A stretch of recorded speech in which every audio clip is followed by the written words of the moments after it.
This Christmas season, many of us will sing, Christ by highest heaven adore, Christ the everlasting Lord.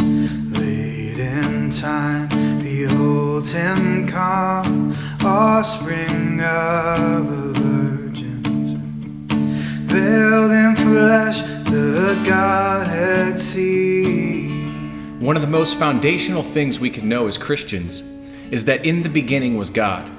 Before there was anything at all, there was God. Before the first light shot through the darkness, before the first tick of time, there was God.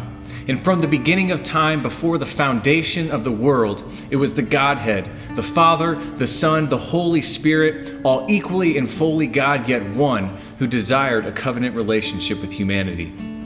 This is my story as much as it is your story. Genesis chapter 1 says, "Let us make man and woman in our image after our likeness." Veiled in flesh, the Godhead see.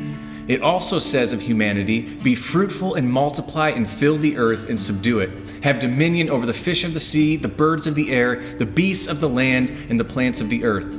We then have to ask the question, why?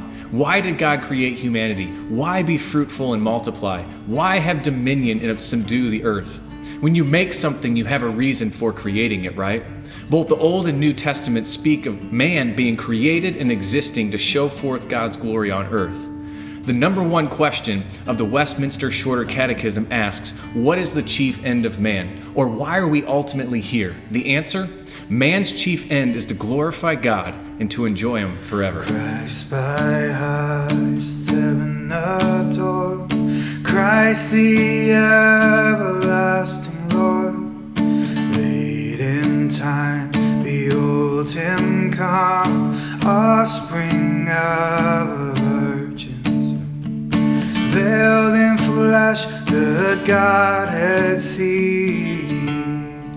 In the garden, it was the Godhead, the Father, the Son, the Holy Spirit, living in perfect community with each other. The Trinity is a perfect display of our intended relationship with God, with one another, and with creation. But then in a truly absurd turn of events, our first parents, Adam and Eve, rebelled and sinned against the Godhead. Before you were born, Adam was chosen to represent humanity's relationship with God, and he failed. Just note the transition from Genesis 2 to Genesis 3.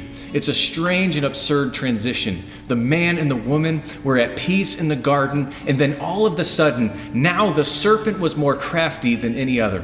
This serpent, the devil himself, deceived Adam and Eve into thinking that God was withholding truth from them. They took the bait, and because of it, sin and death entered and remains part of our daily life.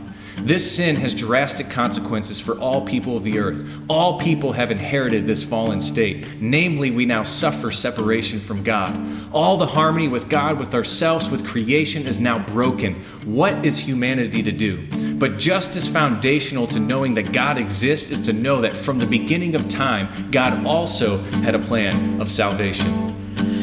Hark, the herald angels sing, glory to